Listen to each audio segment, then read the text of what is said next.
everyone. In today's video I'm going to tie Surprise Nymph, and surprise is because of the contrast it provides. Some time ago I was watching some videos, reading some articles, and one of the American competitors, fly fishing competitors, I'm not sure whether it was Devin Olsen or Lance Egan, they commented about how they like contrast in their flies. So this is more or less inspired by this fly, but by this idea, and I do believe that it can provide a trigger. This can be like a trigger for the fish. So let's just go into materials first, and then later let's go into tying of this fly. So when it comes to materials, hook is going to be jig hook. In this instance it's going to be size 12, but obviously you can change that to suit your needs. Tungsten bead is 3 millimeters, but you can go with 2.5, 3, 3.5, even 4 on size 12 hook, and that's all like solely up to you. Even the color, it's completely up to you. I'm talking about something else here. It's about contrast and how fish would react to contrast and so on. Body, we're going to use for the bottom part silk. This is artificial silk. It's viscose or something, not sure, but it's artificial silk and it behaves pretty much like natural. And you don't want to use the whole strand, you just want to use a couple of them. That also depends on the size of the hook and the size of the nymph you want to make. Wire, I just chose ultra wire in tan.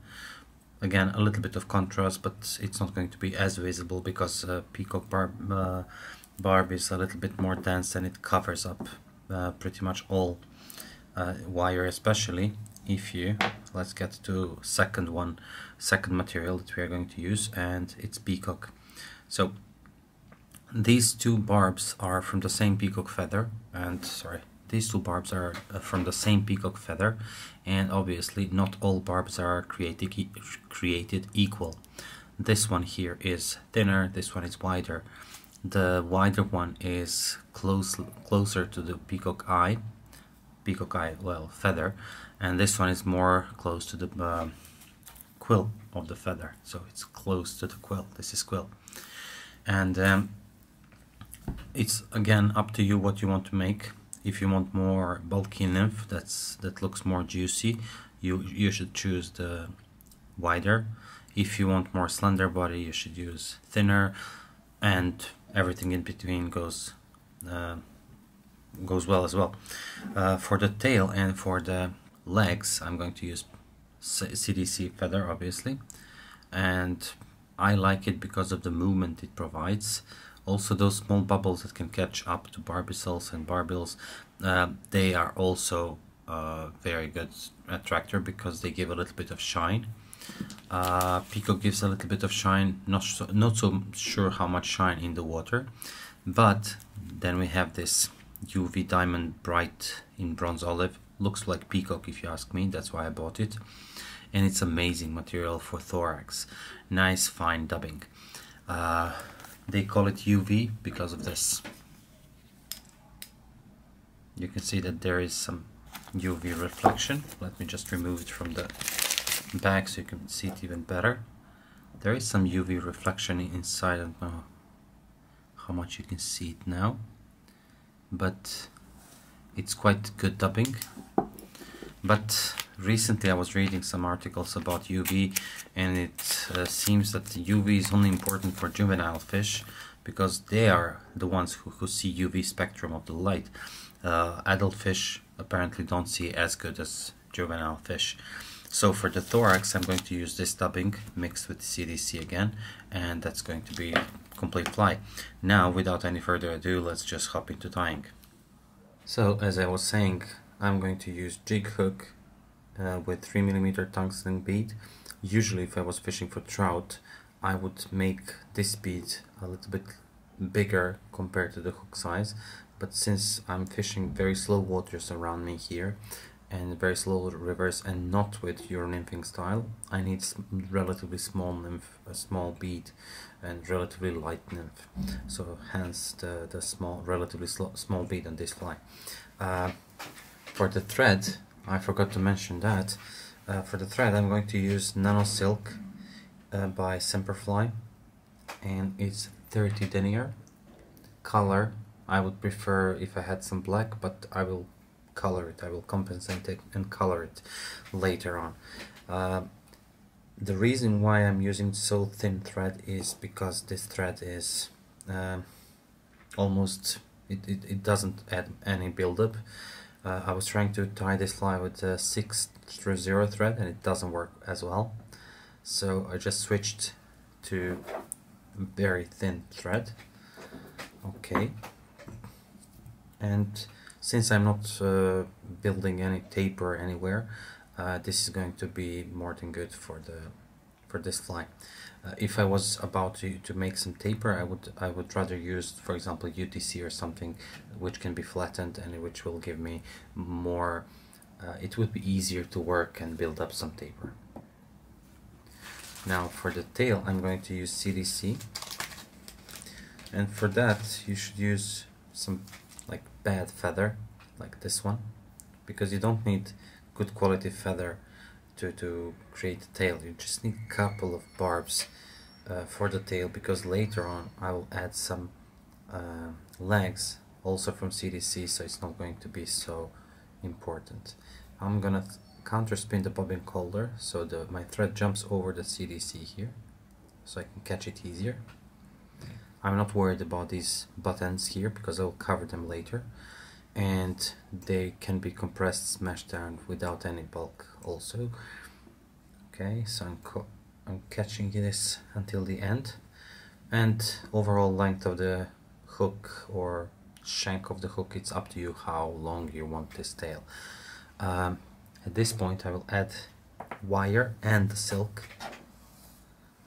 Silk you should run through something like, this is paraffin, or I'm not sure what it is. It's like those white candles that can be bought. I'm choosing this one over wax. Now at this point I will attach some wire and some silk. So first I will attach silk, make it round here, and then 1, 2 wraps, then slowly pull until I'm satisfied with the length, and then pull up, so gently go around and pull up, gently go around and pull up. It's called pull up to pull down, and it prevents a rotation due to the thread torque of material. It prevents rotation of the material over the hook. So I'm just doing that, and now it's short, so I don't have to take care of it so much. At this point I would like to add wire, and wire I will add on the far side of the hook, because if I add it on the far side that's closer to you, I will prevent wire from messing up the tail when I start wrapping, and I will explain that later again. Oops, I pulled it out. Never mind. So this is like downside of the GSP threads, which are slippery. They don't catch up materials as good. Like soft materials, they do catch very well, but the wire, not as well. Now I need to add some peacock barbs, and I will just use those barbs from the middle of the feather. If you want, you don't have to cut. You can use those tips and then utilize the taper that you have here, but you have to be very careful because the tips are the most fragile part of those barbs, so I prefer to just break them off. I like to cut them because they're not equal, they're not even. Okay, now everything is good. Now, because I want my wire to be on the side and this one can be on the top, I'll just use my fingers. So I'll use I will use middle finger and one next to it to hold wire on the side, and I will use thumb and forefinger to hold peacock barbs, and I will just manipulate with one hand where I want every material to go. So you need a little bit of dexterity for that, but it's not as difficult as it may seem, especially when I explain it. Okay, let me see what I did. Okay, exactly what I want. Now I'll just use some marker and I will color this one. Don't go too close to the silk, because you may color the silk, it will just soak into it. I'll go through the thread once, and then I flip everything upside down. It's easier. In a clockwise direction, wrap peacock barbs around, and then I can use rotation function now, but what I like to do, and that's why I don't use rotation, is I like to stroke back those barbels, so I get more full, as you can see, more full body here.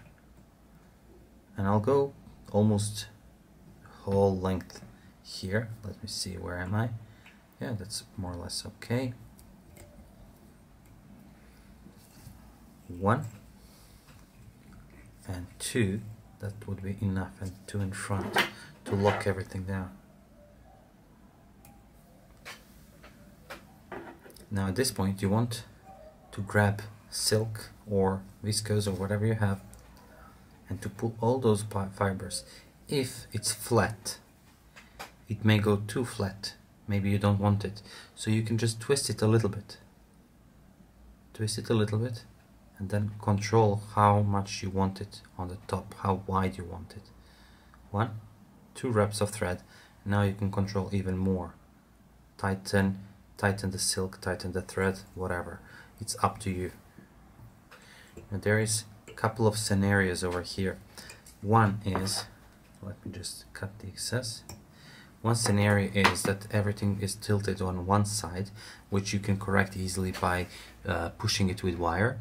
So let me see, this is tilted a little bit towards me, so I'll use wire torque to push it, and you'll see it now. So just go push, I'll go push. If everything is centered, you go slowly around and then pull up, slowly around and then pull up, so meaning that you can actually apply pull up to pull down technique with wire and other materials. So here I'll just catch wire, go back. Now I'll create a loop around the hook 2 times, and then around the thread, around the loop 2 times with thread, and I'll position it where I want it. I'm creating this thorax part for it, and go back with the thread.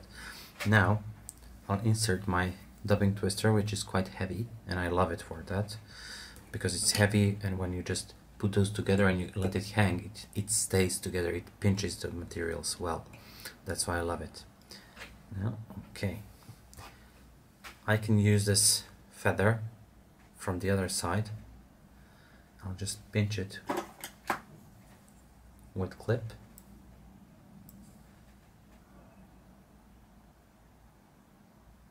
And obviously I'm not using the whole feather, whole side.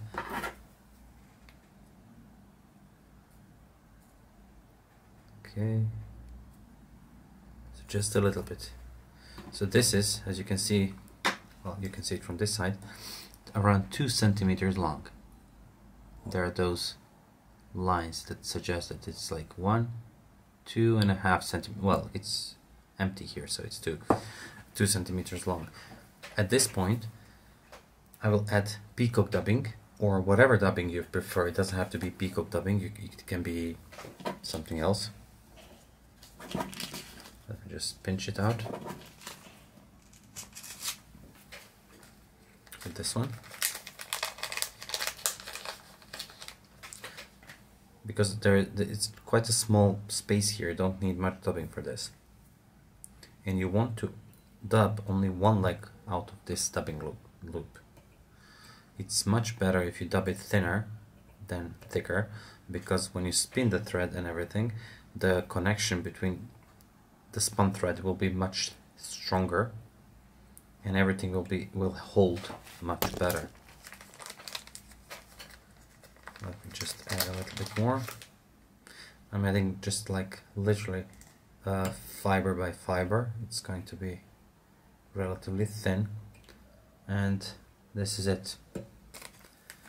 And now I will add further away from the fly, I will add the CDC. The reason about it is very simple. Okay, like this. You can see the CDC over here.